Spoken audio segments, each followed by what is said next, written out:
السلام عليكم مشاهدينا الكرام، وصباح الخير عليكم، صباح الورد والفل والياسمين. اليوم أكيد جيناكم بحلقة جديدة من برنامجكم متعودين عليه يوميا في قناة جيل دي زاد، برنامج صباحكم ورد. أكيد كما عودناكم دائما وفي كل أسبوع نجيب لكم ضيوف متنوعة، أيضا معنا مقدمات فقرات متنوعين بالمواضيع تاعهم.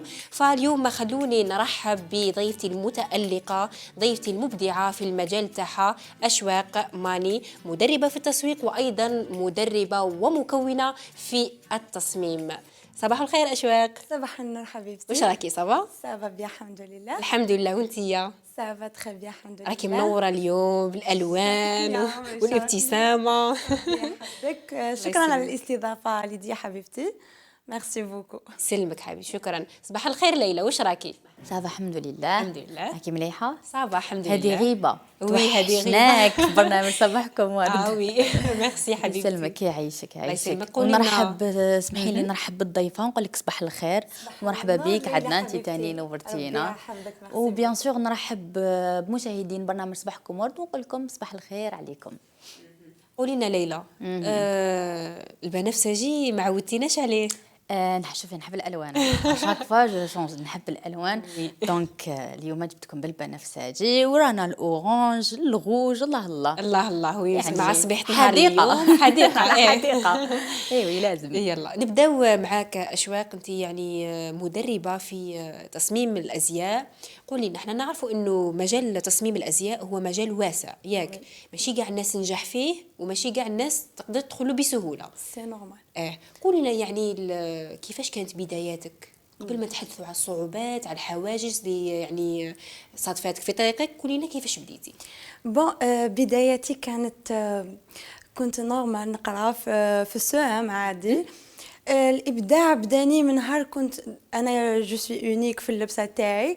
لا مامو تاعي الي موديليست ستيليست، دونك كنت يبارك فيك نوجهوا لها تحيه عفوا من هذا المنبر. دونك توجور نهبلها مسكينه، توجور نقول لها ماما ديري لي هذه نحب نلبس اونيك. دونك لقيت لاكسي من عند الناس، كل ما نلبس يقولوا لي واو واو واو. كيفاش نسقتي كيفاش هكا. توجور لي موديل تاعي اونيك ما كاشهم في لو مارشي، سورتو في السوام. يعني كنتي بزاف صغيره يعني ويعني وين ماما كانوا لي ماما هما اللي يخيرونا اللبسه، ماشي الطفل يلبسوا. صافي الموهبه من نهار كنت صغيره خلاص. من بعد طورتها في الليسي. première année lycée كرييت مون بروميي تونو اللي دارت فريمون بوز كبير، حتى وين ضاقت لي باسكو علاه لقيتها سور لو مارشي. انا كريتها في جونفي، لبستها من بعد لقيتها سور لو مارشي باسكو يعني سرقوا لك الفكره تاعك ولا؟ وي باسكو كيفاش انتقلت الفكره، كانوا اشاك فوا يروحوا لي ماغازي يقول لهم هاد لا جيب كذا منا. فهمتيني؟ تما كي تكون طلبيه اوتوماتيكمون لي كليون يروحوا يوفروا لهم دونك قلت بوركوا با انا ليدي تاعي. وشوفيك بوركوا با ماشي انايا اللي راهي الموديل ديالي وكاع لبسوا من عندي. بدات منا دارت لي ان كليك، هذه العفسه اللي دارت لي ان كليك، وبديت في الدومين هذا. بديت قبل طورت من روحي، بديت قريت فيك انا كبرت في اسره تاع الموديليزم، الدومين دو فاشن، وبديت من عند الام تاعي وبديت زدت طورتها حتى قريت في ليترونجي. الله يبارك. فوالا أشواق راحت ليترونجي. قولي لنا تصميم الازياء واش لقيتي فيه؟ اسكو كاين فيه تخصصات، كاين فيه مدارس الكلاسيكيه العصريه؟ وين تخصصتي واش خيرتي وكيفاش كان؟ بون انا قريت الموديليزم اون جينيرال، مي انا شوازيت لو بريت ابورتي فيك انا نحب دائما نتالق ونشونجي لو ستيل. دونك بزاف كاين، دونك بازيت على دومين دو فاشن صح، لا باز يعني كلاسيك، يعني دومين دو فاشن. والمتحجبات بزاف كان عندهم بروبليم، كانوا يدخلونا من لا فرانس من ليترونجي بزاف بور لي سيفيليزي، وكانوا يلقاو بروبليم. دونك عالجت هذا البروبليم، كتكون المشكل تلقاي الحل، هذاك هو لو مارشي تاعك. دونك استغليت هذه الفرصه وبديت برومي كوليكسيون تاعي. لا مارك تاعي حليتها اون 2017، كان في عمري 17 سنه. الله يبارك. يبارك فيك. درت لا مارك تاعي كانت اسمها اشواق نرمين. بديت لا كوليكسيون تاعي كانت اوم اي فام، ودرت فيها تانيت سيفيليزي وحجاب. ايه الله يبارك. فوالا دونك عالجت لي دو. التنوع توشي التنوع. في البريتا بورتي. يعني اشواق انت تحرصي انه كيفاش تكون يعني المراه او الفتاه انيقه ومتحجبه او ممطون. بيان سور يعني- هذا هو الشيء اللي بازيت انا عليه. الحمد لله نجحت، درت ان ايفينمون درتو في ولايتي، في ولايه بويره. دايوغ داروا علينا دي روبورتاج وكامل باسكو كانت لا بروميير فوا في ولايه البويره. يعني كان لقيتي الدعم والتشجيع. لقيت الدعم ما شاء الله، ودرت كل حاجه وحدي سون سبونسور، ميم لورغانيزاسيون الله يبارك. درتها وحدي. دونك فوالا هذه هي كانت البدايه تاعي هكذا. من بعد زدت طورتها وقريت اكثر واكثر، ودخلت للمجال بقوه من هذا الوقت. اون باراليل راني بقيت نقرا او ميم طون ندير لو بروجي تاعي. اي بيان. شكون هو القدوه تاعك؟ لا مامون تاعي. لا مامو هي وي الي سوبر ميم. تحصلي في حاجه ولا تروحي لها ليها ديريكت؟ من برا دروا اي الله يبارك. لقيتها في كلش.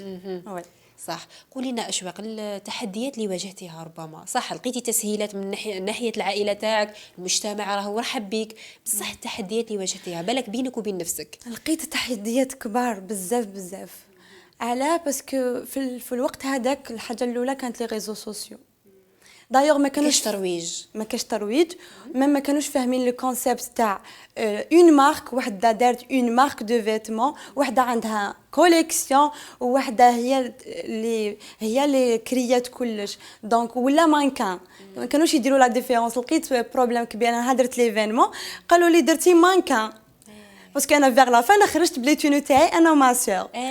كي شافوا داروني في شروق وكامل. دونك قالوا لي كيفاش درتي ديفيلي دو مود. شفنا لا فيديو لقيت صعوبات من هذا الشيء. من بعد صححت لهم الناس ما يتفهموش. فوالا من بعد صححت لهم المعلومه واكسبتوها بكل رحب وسرور وشجعوني في هذه الناحيه. الحمد لله. قولي لنا بالنسبه لعروض الازياء تواجهوا صعوبه ربما في الواقع كي تحبي ديري ديفيلي دو مود ولا كاين صعوبات؟ نو ما لقيتش صعوبات. يعني كاين تسهيلات نورمال. لقيت تسهيلات. وحده مثلا عندها كوليكسيون حابه تطلقها نورمال عادي جدا. ميم كي تطلقها على لي ريزو سوسيو السوشيال باسكو انا ما بديتش مع الاول بالسوشيال ميديا. كان عندنا بوتيك كنا نديرو فيه لا مارك تاعنا. من بعد باش وليت للسوشيال ميديا، باش وليت انا ناشطه على السوشيال ميديا. وبالاخص كانوا يحبوني نلبس انا وما سور. كان وجهي هو اللي بزاف يبين كما يقولوا القالب غالب. فوالا اكزاكتومون. فوالا هذه هي. واش رايك ليلى في هذا المجال؟ كيفاش تشوفيه بما انه احنا بنات نحبوا شوفي وخاصة انها الحاجة اللي سلطتي عليها الضوء هي المحجبات. انه كامل احنا زعما اللي ما يديروش فولا كان عندهم بزاف الاختيار. صح. يعني واش تحب تلبس مي باغ كونطخ خلي النساء المحجبات بزاف ليميتي. صح. يعني لازم نستروا الرقبه ما لازمش نبانوا في الصليب. كاين بزاف يعني محجبات يحبوا يكونوا ستيلي، يحبوا يكونوا انيقات في نفس الوقت. صح مستورين وما بصح مستورين. دونك واش درتي انت؟ سهلتي الامر عليهم. انه ميم سي انت محجبه تقدري تكوني انيقه في نفس الوقت وبالطريقه تاعك، وعرفتي كيفاش تروجي لها. والله غير تحيه ليك. ميرسي حبيبتي. ميرسي بوكو. قولي لنا اشواق كاين ربما بعض مصممي الازياء يتبعوا خط الجرأة، يكونوا جريئين شويه في الالوان في القصه انت تتبعي هذيك الخط ولا لا تاع ما نجرأش بزاف باسكو الناس ما تلبسش من عندي؟ كان عندي هذا لو بروبليم. سي بور سا دخلت في الدومين دو ماركتينغ. كنت انا باسكو نحب نلبس بزاف اونيك حتى وليت نلقى ما نلقاش لاكسي. وليت كنت جريئه في لي كولا، جريئه في لي موديل، حتى كنت ندير دي موديل على 3 سنين باش يدخلوا باش الناس اللي تقدر تلبسهم. من بعد في الماركتينغ نهار قريت ماركتينغ يعني ما كنتش ندير لي تود مارشي. لي تود مارشي كنت ندخلهم بافكار جنونيه المارشي تاعي ما كانش اكسبتيها. وهذه غلطه كبيره كانوا الناس بزاف يطيحوا فيها. يقول لك ما لقيتش مارشي. سر يعني انايا ندير صوالح اونيك مي على حساب الكليون تاعي باسكو هو راح نبيع ما راحش نلبس. دونك ما نديرش على حسابي انا. لازم كي نجيب ايدي كي نجيب ايدي جنونيه ندير فكره منها، جزء صغير منها ونحط هذاك ولا نشوف شراهو كاين في لو مارشي ونزيد له لا توش تاعي. دونك نشوف واش كاين الناس واش راه يتقلب واش راه يتحوس. شوفي الاغلبيه ساهله. الاغلبيه فوالا. انا كنت انا مبازيه على اللوكس. على الناس اللي تحب تلبس اونيك، اللي تقول لك انا نلبس هاد لا توني، انا وحده اخرى ما نزيدش. ما كنتش نبيع لا كونتيتي، كنت نبيع لا كاليتي، وكنت نبيع تانيك صوالح اونيك. يعني جيت تلقاي عندي 3 حبات 4 حبات با فلوس، كنت مبازيه على اللوكس. انا وعندي تاني الاخت تاعي في الدار تقول لي الحاجه اللي يلبسوها بزاف البنات انا ما نلبسهاش، تلقايها تخير الحاجه المختلفه اللي ما كانش كاع يعني وتسقسي هذاك السيد تقول له زعما كاين يداو منها، يقولها لا لا اختي جبت غير 4 ولا 5 تدي هذيك الحاجه صح صافي. انا وحده مني جامي نمشي مع لا مود والله بالك تلقيني لابسه حاجه اللي عندها 3 سنين 4 سنين ليلى فيها هذيك الحاجه صح، ربما تجيب لك قطعه بصح تنسقها لك مع حاجه هذيك واحده هي اخرى زعما ماشي راهم خلاص راهم على مود زعما لي بول تاع الصوفه نروح نشري لي بول. انا لي بول تسعه كنت نلبسهم ملي كنا شحال كنا صغار فوالا دونك ماشي كي يعودوا كاع لابسينهم انا تاني راح نلبس جامي. وبالك هذا بروبليم جاب لي ربي لينا، لانه كي تروحي تشري الحانوت تلقاي باغ اكزومبل كولور جديده في السوق تلقايها كاع لي حوايج بها وكاع الناس بها. صح. قولي لي ليلى يعني صارحيني تجيك دي فوا طفله كتقول لك ليلى منين شريتيها، تقول لها تبحريها كاع واش كاين. انا فيا هذيك العفسه والله غير انا تاني والله نقول لك حاجه شوفي هذا سر شوفي ليديا على باش حاجه نقول لهم مشراقه جو سي با علاش باسكو جوغ جينيرالمون لاوت كلاس لا جوغ نشري من تما وتاني ننسى انا منين شريت الحاجات والوغ لا ايماجين وحده هكا قريبه ليك كيف. انا وحده جامي نمد لها العنوان ومني لبست قالت لا هذه ما باليش علاش صرحت بها دوكا مي معليش هاي زرقت. انا ما عنديش هذا لو بروبليم، انا عندي لو بروبليم تاع لو فيت كو انا لبستها حبيتي تلبسيها من مورايا لبسيها. هاد اللي ديك اكتسبتها من مورا انا درت لا ماركه باسكو من قبل كنت كيما نتوما كنت انا نلبسها ما تلبسيهاش، اذا شتك لبستيها ما نزيدش نلبسها مستحيل باسكو لا ما تخرجش عليك كيما خرجت على واحده اخرى تنحي لها لا فالور تاعها. شوفي بصح والله غير بارفوا سي جينون والله غير اون فوا يعني صرا ركبت في البوس شوفي في الصيف الشوميز اللي كنت لابستها نفس الستيل ولا اللون جات وحده قعدت قدامي نفس اللبسه شوفي صح شغل فريمون كان حسيت روحي ما او ما ماشي نفس لا كولور لا ميم كولور لابسينها كيف هذاك هذيك صح قلت يا كون غير ما شريتش على بالي بلي راهم كاع فيهم صافي لازم يعني يهمك انك تسمعي اراء مثل هذو انه وحده ما لازمش هذه في ليتود مارشي في الديبي. انا ننصح البنات اللي بداو لي مارك يديروا ليتود مارشي يعني يشوفوا الطلبيه تاع الاغلبيه باسكو جينيرالمون كاين بزاف دي جون تقول لك انا ما نتباش الاغلبيه نو حبيبتي انت راه حضرتي لا مارك باش تبيعي ماشي ليك باش تلبسي انت ديري عفسه اونيك واو. وكاين بزاف دي جون ما تكونش جريئه كيما قلتي حبيبتي في لي كولور سورتو تقول لك باللي نو انا ما نلبسش هاد لا كولور. كاين دي جون تقول لك انا ما نلبسش اونيك نحب ماشي جريئه تقول لك انا لازم نشوف كاع الناس لابسينها باش نلبسها ماشي جريئه. وكاين دي جون نو مي قلال بزاف دونك جينيرالمون دركا انا واش ننصح الناس تبازي على الاغلبيه باش ينجحوا يعني هذه اللي يبيع مليش فوالا اللي يبيع باسكو انا قلت لك في الديبي تاعي كنت مبازيه على اللوكس دونك لي جون اللي يحبوا يلبسوا وقلال بزاف كنت نبيع الاقليه وتانيك طلعي البري باش تبيع حبه زوج ثلاثه. وشوفي يعني حنايا على بالك كي يشوفوا حاجه غاليه اوتوماتيكمون تاتيريهم يعني ميم سي تحت تقولي هذيك غاليه باينه لا بون كاليتي جوغ اوتو هذه داخله تاني في البيع يعني في البيع اللي قالوا. وتاني كي تقولي لهم انه زعما راني درت كوليكسيون وليميتي بالك انت يكون عندك ستوك في الدار غير تقولي لهم ليميتي تحت اتيرهم كثر وكثر ويقول لك راني هذه ليميتي ولازم نكون يروحوا يشروها. هذا سي دي زاستوس في الماركتينغ هذا سي دي زاستوس كيما لي غون مارك كيما يقول لك زعما هاد ليديسيون وخلاص وشحال دونك هذه داخله كامل في التسويق في الماركتينغ اهم حاجه صح. انا ثاني ننصح دي جون اللي بداو في الدومين دو فاشن يروحوا يقراو الدومين تاع الماركتينغ او بيان ميم انا عندي فورماسيون اللي نقريها اللي هي فاشن بيزنس اعمال الموضه نوريكم كاع لي ديمارش من الديبي حتى لا فان لي ديمارش يعني ما حش كاع كلش يعني كاع الاسرار عند اشواق تنقص عليها 3 سنين اكسبيريونس تروح ديراكتومون تقلع. جوستومون حبيت نهضر يعني على شويه التدريب ايتو قولي لنا واش كيفاش يعني تدريب على في الدومين يعني اسكو لازم يكونوا عندهم نيفو اسكو داكور معايير اللي تخيري بها تقولي هاد الطفله تدخل الفورماسيون وهاد الطفله لا تري بيان. بون نبداو بالدومين دو فاشن اللي هو الموديليزم. الموديليزم انايا ما نخيروش على اللاج وما نخيروش على نيفو سكولير باسكو لي كومبيتونس جامي كانوا في اللاج ولا كانوا في النيفو سكولير باسكو تشوفيهم دي جون صغار ولا تلقاي عندهم دي كومبيتونس ما شاء الله موهبه تلقايها تعرف ترسم دونك سا نا ريان افوار هي حاجه دو بلوس ليهم كي تكون عندها وحده النيفو.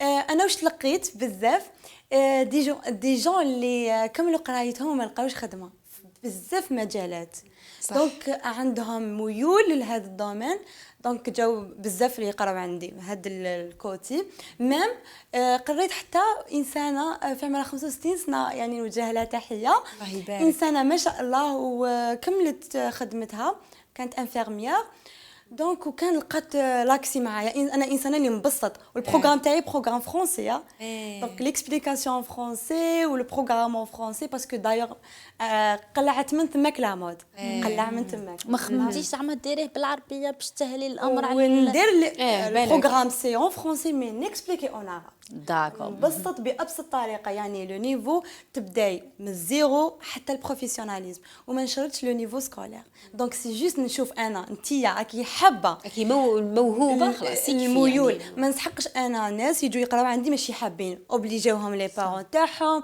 ولا حبت ديرها باستون ما نقبلهمش انا هادو انا ما نقبلهمش ماشي نشرط صافي لازم تشوفي فيها الموهبه وهذيك الحراره الشغف باسكو دايوغ مام انايا يجوا يقولوا لي كوتش راكي ببلان دينيرجي نشوف سورتو كي يشوفوني انا صغيره هكا والانرجي والحراره دونك هذا هو العسل اللي تعطيريهم فيا دونك انا ثما ماذا بيا يكونوا انا نمد لك 100% انت تمدي لي 100% لازم يكون حماس متبادل هنا فوالا والطاقه تنتقل دونك انا واش نمد نلقى صح فوالا دائما ندير هذا الجو في التدريبات تاعي فوالا بالنسبه للتدريبات شهر شهرين اسبوع شحال بون درت تدريبات ما شاء الله اللي درستهم في مده عام انا ندرس اسكو يقدروا ياكسبتوها اسكو باسكو ندير دي فورماسيون اكسيليري تاع 10 جور سكسيسيف toute la journée وندير دي فورماسيون تاع 3 موا بور لي جون اللي ما عندهمش الوقت بور لي جون اللي خدامين بور لي جون اللي يقراو دونك درت لهم هذا البروغرام يقراو اون فوا بار سيمين toute la journée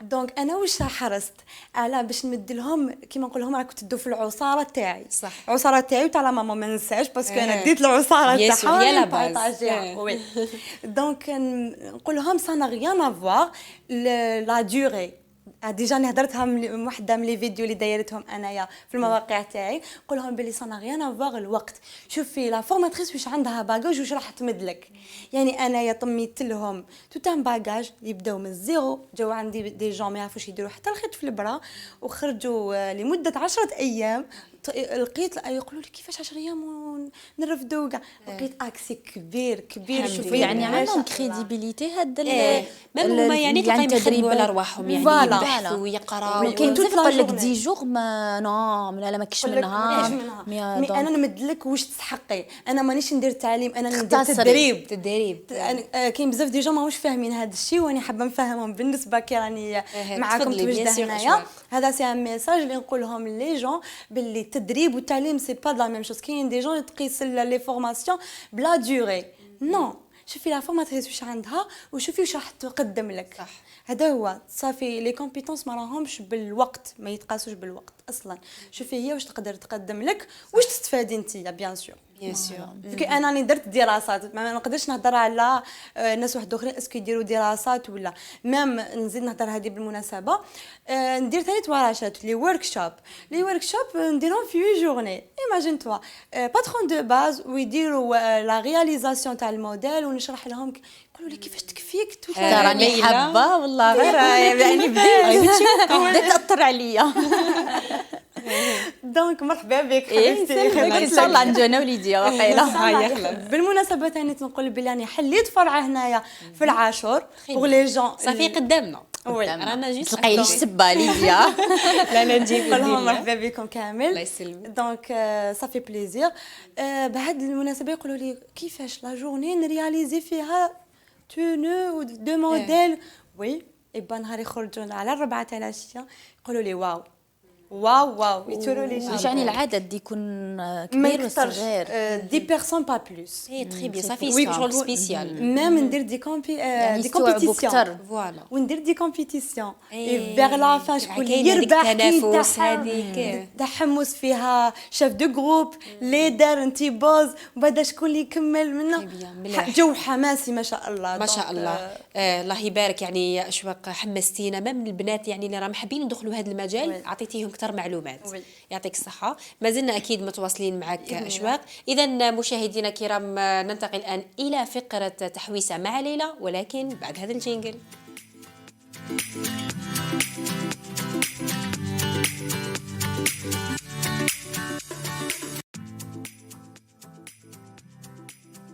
إذا مشاهدينا عودنا ولينا ليكم، واكيد مازلنا مستمرين لصبيحتنا لنهار اليوم من برنامجكم صباحكم ورد، ولكن هذه الخطره مع ليلى. ليلى صباح الخير مرة أخرى. صباح الخير عليك ليديا مرة أخرى، وصباح الخير عليكم انتم مشاهدين برنامج صباحكم ورد. راني وليت لكم في فقرة تحويسة كالعادة، كل مرة مدينة وجهة ولاية معينة باش تروحوا انتم وتزوروها. الوغ بعد يعني ما درنا السياحة الصحراوية، السياحة الحموية، السياحة الساحلية، دونك اليوم رانا حنسلط الضوء على السياحة الجبلية. وكم رانا في فصل الشتاء وصب شويه تلج، دونك جبت لكم واحد البلاصه هايله بزاف وتلقاو فيها التلج انتم اللي محبين التلج. دونك وين حنديكم ليديا؟ راني حنديهم وحده فيهم. فوالا مانيش حنديكم جوستومون هذا انا واش حبيت، مانيش حنديكم تيكسدا، مش حنديكم الشريعه، هادوما اللي معروفين بزاف ليديا. صح دونك بزاف منهم ما على بالهمش انه كاين في الصيف جبال البابور. هادو ما جبال البابور اللي جايين في الصيف، في اعلى جبال الصيف بين ويطلعوا على 3 ولايات، يعني بجايه جيجل وسطيف، وين يتواجدوا فيهم هاد الجبال البابور، واللي تعد منطقه سياحيه وجهه سياحيه بامتياز يقصدها العديد من العائلات في فصل الشتاء وفي فصل يعني الصيف الرابع. ولكن انا حبيت نخصصها في فصل الشتاء باسكو غير كيما صب الشتا صب الثلج تما. فليلى حبيت تستغل الفرصه. فوالا يعني الجبال هذيك تكتسي الحله البيضاء، وين الناس يجيكم هذيك الرغبه هذيك باش تطلعوا للجبل وتروحوا ديروا سوا دي روندوني ولا تروحوا تجوزوا كامل دي جورني سبيسيال تما. بيان سور مع توجور الوكالات السياحيه اللي يدوكم الجبال البابور هذوما. على بالك ليلى كي كنتي تهضري وتوصفي فيها واني نشوف في لي فيديو، يعني الله يبارك شوفي الثلج عنده سحر خاص، سحر خاص. والبلاصه هذيك تالمون يعني شوفي تعد يعني قمه عاليه بزاف 2004 متر، يعني ايماجين حتى انه كي تكوني في الاعلى القمه هذيك حتى تشوفي سحاب تحت. ايماجيني برك هذيك لاسان عاليه بزاف وزيد بيضه، وبيان سور فيها اشجار يعني تفوق 90 سنه القدم تاعها، وفيها العديد من الحيوانات النادره وبيان سور النباتات النادره. كاين طائر نادر اللي هو يعني اسمه كاشر الجوز القبائلي، دونك متواجد لتما. وكاين تاني اشجار تانوب النوميدي، يعني من بين الاشجار النادره اللي متواجده لتما. ويروحوا يعني اللي يحبوا خاصة السياحة الجبلية يروحوا مع العائلة، يروحوا مع أصحابهم مع الوكالات السياحية، يتسلقوا ديجا هي راهي رياضة مشي في الهواء الطلق، وزيد يتمتعوا بالمناظر الطبيعية الخلابة. قولي لنا كاين تما وين يشروا الناس العائلات وين يقضوا ولا يجيبوا معاهم الدار؟ يعني ماشي فريمون حاجه باسكو سا غاست في جبليتو وماهيش بزاف معروفه كيما شريعه وتيكجدا. دونك يقصدوها بزاف غير ناس يعني مالا باش نكونوا يعني واقعيين وما نكذبوش على المشاهدين انه فيها نقص المرافق دونك علاش انا حبيت نسلط عليها الضوء باش يعني ان شاء الله نتمنوا من السلطات انها هي تاني ترد بالها لهاد الوجهه هذه ودير ديجا طريق صعيبه باش يلحقوا تما طريق صعيبه. وقولي لي ما جاك حتى سؤال هكا تسقسيني عليه؟ نقولك جبال بابور ليديا اصل التسميه علاش سموها جبال بابور؟ اصل التسميه مولفه توجور على شوفي دائما ضري علاش سموها هكذا علاش سموها هكذا دونك يعني من التسميه بجبال بابور باسكو هي يقول لك جايه على شكل بابور فوالا. دونك ولا قبائل البابور هو الاسم معرب من القبائليه تبابورت ويقصد بها القارب ولا السفينه. وهي الشكل تاعها جاي كيما البابور. كيما البابور، يعني كامل هاد الجبال هذه، والطل كيما قلت على 3 ولايات اللي هما جيجل، سطيف، بجايه. تري بيان مليح. دونك عندهم فريمون منظر رائع. وهذه المنطقه هذه كانت من العهد الروماني، وين كانت تسمى بالبافاريين ولا بالباباريين. داكور. دونك نون سولمون هي وجهه سياحيه، وزيد عندها تاريخ قديم بزاف. مليح، يعني الناس اللي رايحه يعني اللي رايحه تروح لبلاصه واحده اخرى بالثلج. يعني شوفي انا وحده مني راح عرفناهم وشفناهم. كل عام راه في تيك جدا شريعه. هذه هي انا وحده مني نعرف تيك جدا شريعه، دونك حنا كامل نعرفوهم. دونك قلت علاش لا كوم هادو جبال ودوكا يعني ديرنييرمون سافا الناس راهي ولات تعرفهم بيان سور بفضل صناع المحتوى اللي يشاركوا رحلاتهم عبر ستوريات ولا لي فيديو في يوتيوب، انستغرام، فيسبوك، وين هما يروحوا ويديروا دي فيديو بزاف شابين، ويروجوا للسياحه الداخليه، ويتلقوهم على المواقع. هكذا الناس راهي تعرف باللي كاينه بلاصه راح لها فلان، بلاصه شباب بزاف. بيان سور. وحنا اكيد بدورنا وبدور التلفزيون والاعلام يسلط الضوء على ويشجع السياحه الداخليه. بيان سور. انا برك حبيت نسقسي الضيفه اسكو كانت عندك فكره عليهم من قبل ولا لا؟ بون نسمع بهم، مي زدتي شوقتيني وحمستيني كي مديتي لي المعلومات هادو ما شاء الله. دونك بوركوا با فيكو انا دايوغ من بويره دونك تيك جدا راهي غير قدام 20 مينوت نوصلوا. دونك صافي بليزير، ولا راني متحمسه باش نروح لها ان شاء الله ان شاء الله ويا ربي. نروحوا تاع البابور نجوزو ندوها صاي ونروح. والله شوفي انا يعني من عشاق الثلج، وكم احنا يعني انا شرشال الجي تيبازا ما عندناش ثلج. دونك فريمون نستنى هكا برك تجينا فرصه صغيره باش نروح للمنطقه وين يتساقطوا فيها الثلوج، باسكو حاجه ماشي سهله لينا اللي يسكنوا بالك في الصيف ولا جوغ تجيهم الثلج عادي. فوالا مي حنايا لازم نديروا رحله بروغرام نوجدوا ونروحوا لبلاصه ثانيه. دونك فريمون انا شفتها حاجه اللي تستاهل انه نهضروا عليها. تستاهل. فوالا. أشواق، قولي لنا بالنسبة للعرض والطلب البنات، يعني كاين وحده بالك تجيب لك ستيل يعني حفصه هي صمتها وتقول لك ديريها لي، ولا تقترحي عليها تقولي لها لا هذه خير الالوان، واش رايك؟ بون هديه خدمتها في لي ديبيو تاعي بيرسوناليزي، كنت نخدم على حسب الطلب تاع الزبونه. هذه كانت بزاف عليها لاكسي، ما عياتني انا. وي باسكو كل وحده على الذوق تاعها، كل وحده على المود تاعها مرضي واشاك فوا رايحه جايه بزاف. من بعد وليت انا اللي نخصص دي مارك لي مارك تاعي. دونك شاك كوليكسيون وتعجبهم ويلبسوا، تلبسي تجي تشري ديريكتومون. تري بيان. دونك فوالا هذه صافي فيها صعوبات بزاف. دونك قلت لك في البدايات كنت نخدم بهذه الطريقه. ميم كنت انا نجيب لهم لا ماتيير بروميير ما يلقاوش سور لو مارشي، يعني اونيك. دونك كي نوري لهم لا ماتيير بروميير، هاي لك الموديل اللي راكي حباتو نتيا، ونزيد نخدموا لها كيما تحب. هي مليحه ليها ماشي مليحه ليا. صح بزاف فيها بزاف مجهودات. وبالنسبه للكوليكسيون تاعك تاع الشتاء، واش اعتمدتي عليها؟ الالوان، القصات، واش درتي الجديد؟ بون انا يا هاد لا كوليكسيون تاع هاد العام درت في المونتو، بازيت على نروحوا للجبل البابور راح تنسقسي والجوكينغ ثاني راهو عليه كراف لاكسي وراهو عليه لا حواس. ثلاث حواس والله سوا لباس السفر. فوالا ميم انا طورت المشروع تاعي وراني نخدم دركا كرو، يعني يروحوا لا مارك تاعي تروح يدوها لي غران ماغازان دي ماغازان فوالا ويروجوها لي. عندي يعني دي بوين دو فونت في بويره ولا على المستوى الجزائر العاصمه كامل؟ على مستوى الجزائر كامل. 58 لا الله يبارك. نخدم كرو ويجوا يدوا عليا. تري بيان. اشواق اكيد مازلنا مستمرين معاك. ليلى قولي لنا، قلتي لنا كاين وجهه سياحيه واحده اخرى مازال كاينه بيان سور. ما نجيش يعني جينيرالمون توجور المشاهدين نجيب لكم دو ديستيناسيون ثلاثه باش يكون عندكم لي شوا. دونك من جبال بابور اللي جايين في الصيف نروحوا لتيزي وزو ولا الحدود بين تيزي وزو وبجايه، وين كاين تما غابه اكفادو ولا جبل الريح، واللي تعد من اكبر الغابات في افريقيا، وثاني من اجمل الغابات، وين يعني تفوق الارتفاع تاعها يفوق 1500 متر على مستوى سطح البحر. وبلاصه ما شاء الله شابه بزاف. دونك الناس يروحوا لها في كامل الفصول، والحاجه المميزه فيها هي البحيره السوداء اللي معروفه بزاف وغنيه عن التعريف لاكنوا اللي جايه بغابه اكفادو، ولا تاني يسموها بحيره قولميم اغريكان. ان شاء الله ما نكونش غلطت في النطق.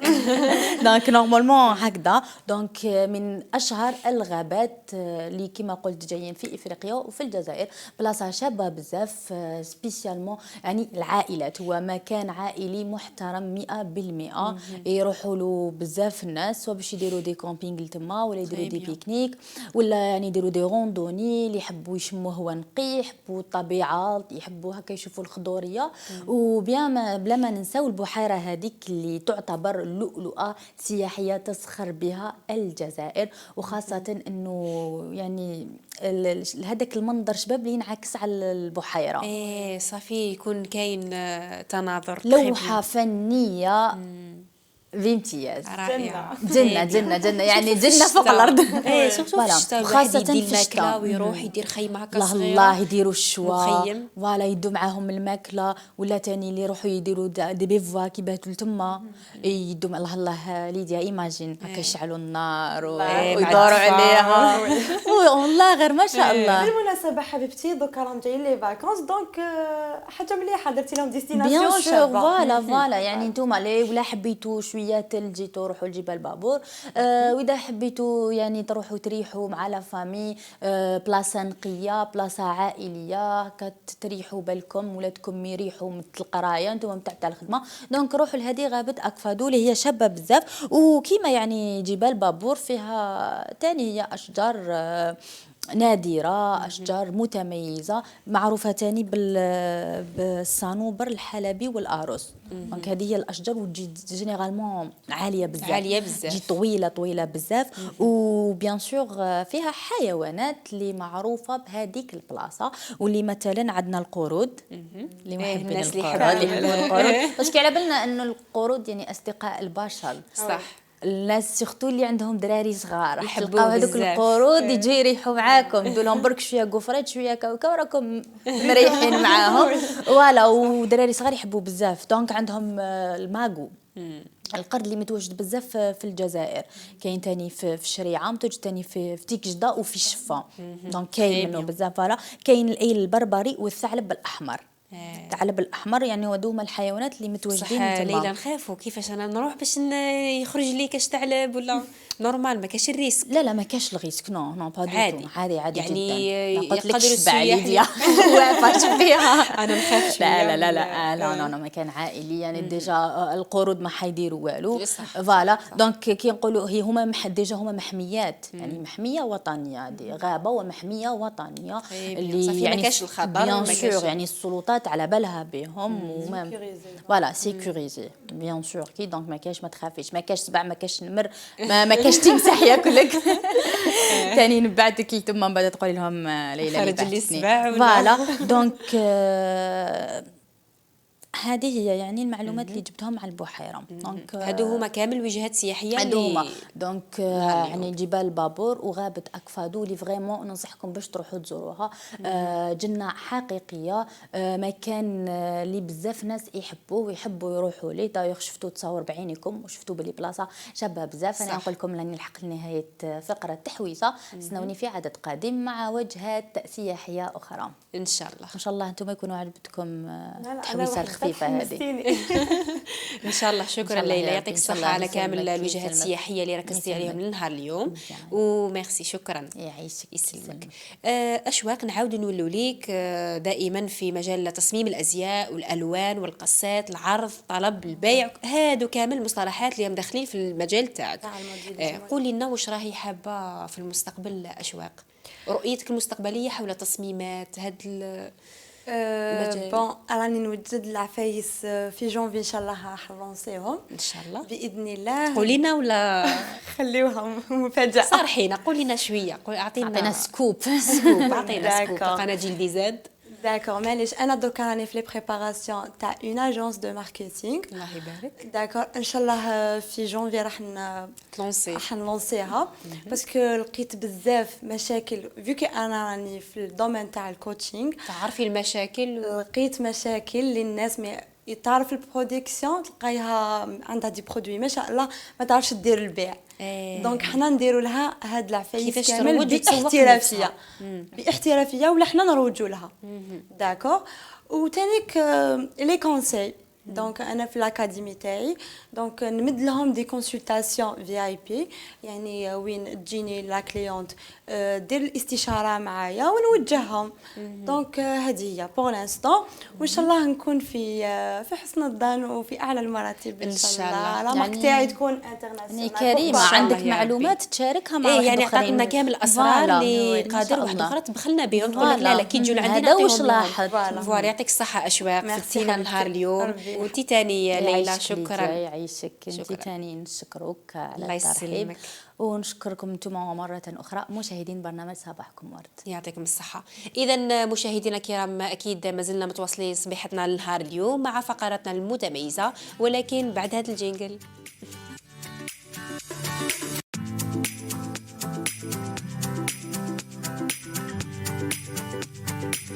عاودنا ولينا لكم مشاهدينا الكرام واكيد مازلنا مستمرين في صباحتنا لنهار اليوم من برنامجكم صباحكم ورد وهذه الخطره مع زميلتي اللي تجيب لنا اخبار الفن والفنانين. صباح الخير زميلتي اكرام. صباح الخير زميلتي ليديا. صباح الخير ضيفتنا الكريمه وصباح الخير مشاهدينا. ليديا كي منوره اليوم بالاحمر ضيفتنا ثاني اليوم رانا بالالوان. وي لازم الالوان مع الصباح ويتو نعطينا طاقه ايجابيه بيان سور.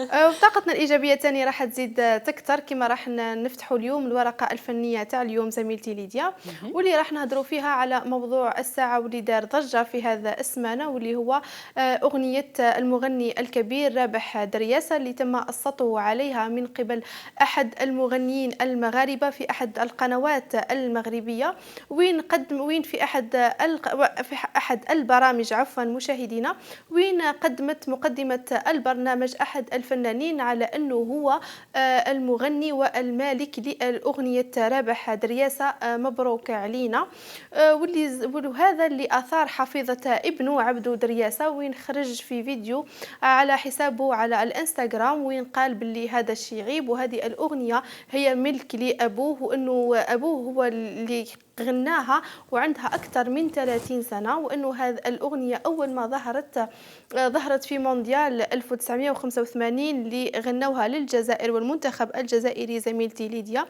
في مونديال المكسيك واللي أثار حفيظة عبدو درياسة أنه حتى الفنان اللي هو فنان مبتدئ ما نسبهاش ليه برك أداء وإنما نسبها ليه حتى في كتابة الأغنية وين قاعد يقول باللي وقته كتبها وكيفاه جاتو الافكار تاع الكلمات وهذا اللي دفع بعبدو درياسه انه يقوم بجميع الاجراءات القانونيه خصوصا انه الاغنيه مسجله في منظمه لا سيسام. هذه المنظمة هذه اللي هي مختصة في حفظ حقوق المؤلف وقال باللي هو راح يتاخذ جميع الإجراءات القانونية وكما وضح لنا عبدو درياسة على الفيديو تاعو قال باللي هو ما عنده حتى مشكل انه احد يغني اغانيه او اغاني ابوه الراحل او يتغنى بهم في المناسبات الوطنية او الكروية ولكن انه تنسب العمل لفنان غير الفنان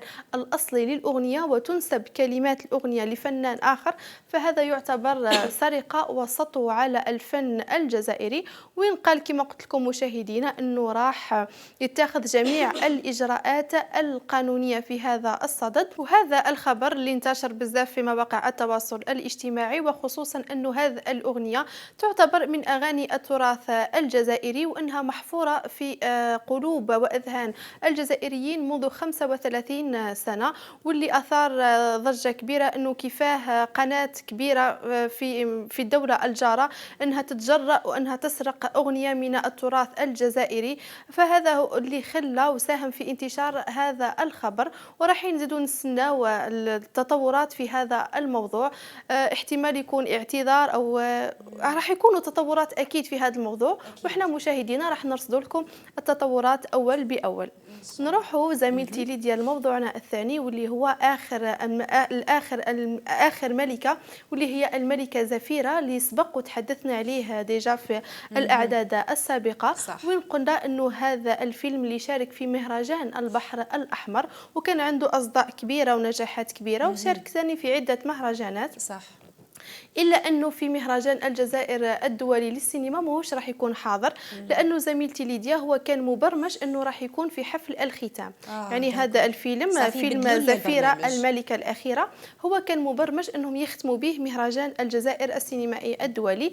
إلا أنه بسبب عدم خضوعه للتأشيرات السينماتوغرافية، يعني ما عندوش هذا التأشيرة، السبب اللي خلاه ماهوش راح يعرض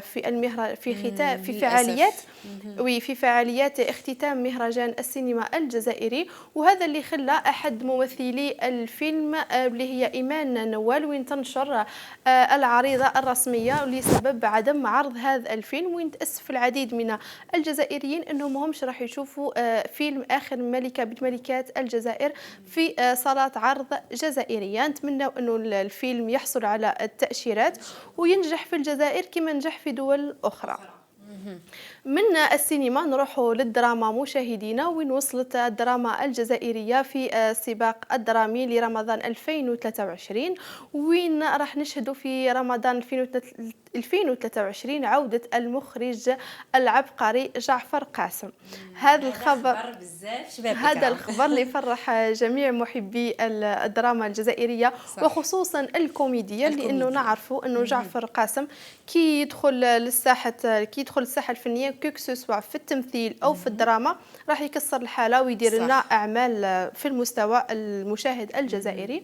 وين راح يطلع لنا في رمضان هذا بسلسلة كوميدية واللي اسمها العنوان المبدئي تاعها اللي مازال ما استقروش على العنوان النهائي تاع هذا السلسلة، واللي راح يكون يوميات عائلة مسوس. هذا الفيلم هذا المسلسل اللي راح يشارك فيه كوكبة من ألمع نجوم الكوميديا والدراما في الجزائر، من بينهم مروان قروابي وسامية مزيان، عثمان بن داود ونوارة براح وأسماء محجام. هذو الأسماء اللي راح يكونوا متواجدين في هذه السلسلة الكوميدية لرمضان 2023، واللي كما قلنا راح تكون من إخراج المخرج جعفر قاسم. ومن الدراما الجزائرية نروحوا للدراما العالمية زميلتي ليديا ومشاهدينا، ونروحوا نهضروا على منصة نتفليكس، وين دارت هذا الأيام إعلان صغير ترويجي للفيلم الوثائقي لكل من الأمير هاري وزوجته ميغان في مواقع التواصل الاجتماعي، واللي دارت ضجة في إنجلترا، وخصوصا أربكت العائلة الحاكمة الملكية. لأنه احنا نعرفوا دائما أنهم يخافوا لكش ما يخرجوا كاش أسرار للعامة، جوستومون، خصوصا أنه العلاقات متوترة شوي في العائلة بعد موت الملكة إليزابيث. وين خرج المخرج تاع هذا السلسلة الوثائقية وقال أنه هذه السلسلة واللي فيها 6 حلقات ماهيش راح تتناول حياة الكوبل من الأسرة الكبيرة، وإنما راح تتناول فقط الأسرة الصغيرة في قصة حبهم وتضحيات تاعهم، وكيفاش خلاو إنجلترا وراحوا عاشوا في الولايات الأمريكية المتحدة وتحديدا كاليفورنيا. وهذا الشيء وهذا الإعلان منصة نتفليكس تزامن مع إعلان الأمير هاري عن نشر يومياته. وإحنا نعرفوا دائما في العائلات الكبيرة والعائلات الملكية أو العائلات المشهورة والسياسية أنه اليوميات حاجة خاصة، واليوميات حاجة تدخل في الديتاي تاع لا فامي تاع لا بتيت فامي.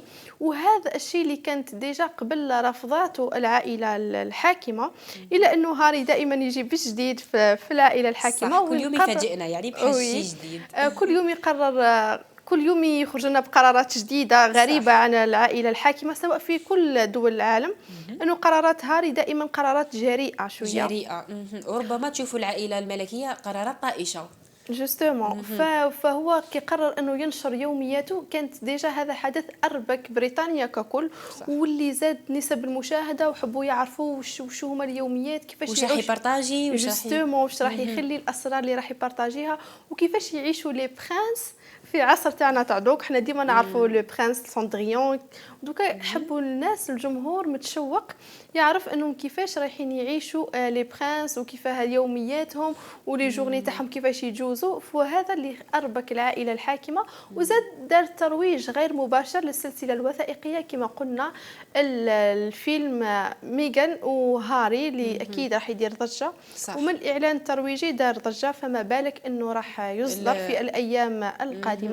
وكما قلنا مشاهدينا انه هذا الوثائقي هو متكون من 6 حلقات، وكما قلنا راح يتناول الا حياه الكوبل الخاصه من تضحياتهم وحبهم وكيفاش تجاوزوا هذا الشيء وكيفاش واجهوا العائله الملكيه جوستومون، كيفاش يتعاملوا اطفالهم، كيفاش حيربيوا اطفالهم بعيد عن العائله الملكيه، بعيدا عن القصر. فاكيد راح تكون سلسله مشوقه. صح. وهذا اللي دار نسب مشاهده كبيره على منصه نتفليكس، وهذا الاعلان البسيط اللي فيه مجرد دقائق دار ضجه كما هذه كبيره والعالم كامل سمعت به. جوستومون فما بالك انه السلسله كامل تطرح.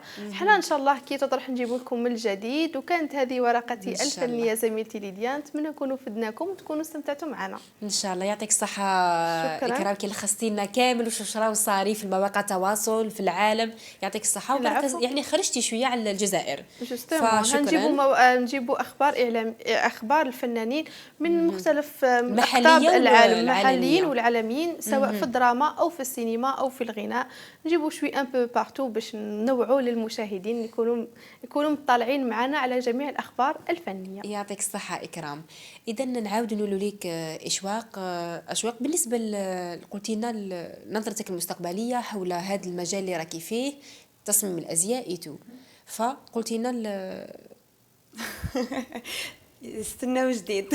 تسناو جديد. ما حبيتيش يعني تديكلاري لنا وتقولي لنا ديكلاريت شويه وخلي السسبنس. يلا خلينا معليش ما نحرقوش كامل الاحداث. عندي سؤال زميلتي ليديا لو تسمحي لي لضيفتنا اشواق.